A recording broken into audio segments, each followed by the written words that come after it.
सुल्तान सिकंदर लोधी के ज़माने में दो भाई गुर्बत से तंग आकर शाही लश्कर में शामिल हुए। एक जंग में उन्हें माले गनीमत में कीमती कपड़े और 2 लाल हाथ आए। छोटा भाई वतन वापस जाना चाहता था, जबकि बड़ा भाई मजीद किस्मत आजमाने पर मुसिर रहा। दोनों ने माल तकसीम किया, एक एक लाल लिया।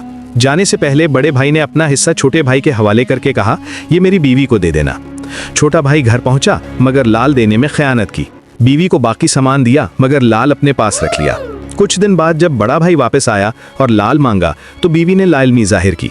बड़े भाई को शक हुआ और दोनों भाइयों ने इल्जाम औरत पर धर दिया। औरत ने काजी से फरियाद की मगर छोटे भाई ने झूठे गवाह पेश कर दिए। काजी ने उन्हीं के गवाही पर फैसला औरत के खिलाफ दे दिया। मजबूर होकर औरत सुल्तान सिकंदर लोधी के दरबार में पहुंची। सुल्तान ने दोनों भाइयों और गवाहों को तलब किया। मामले को जांचने के लिए उसने सबको मोम दिया और कहा, लाल की शक्ल बनाकर दिखाओ। औरत ने इनकार करते हुए कहा, जो चीज़ देखी ही नहीं उसका नक्श कैसे बना सकती हूँ। लेकिन दोनों भाइयों और गवाहों ने शक्ल बनाई। गवाहों की शक्ल भाइयों की शक्ल से बिल्कुल मुख्तलिफ थी, जिससे झूठ बेनकाब हो गया। सुल्तान ने सख्ती की तो गवाहों ने सच उगल दिया और छोटे भाई ने भी अपनी खयानत कबूल कर ली। यूं सुल्तान की दानाई से औरत पर लगा इल्ज़ाम दूर हुआ। लाल बड़े भाई को वापस मिला और छोटे भाई और गवाह कैद कर दिए गए।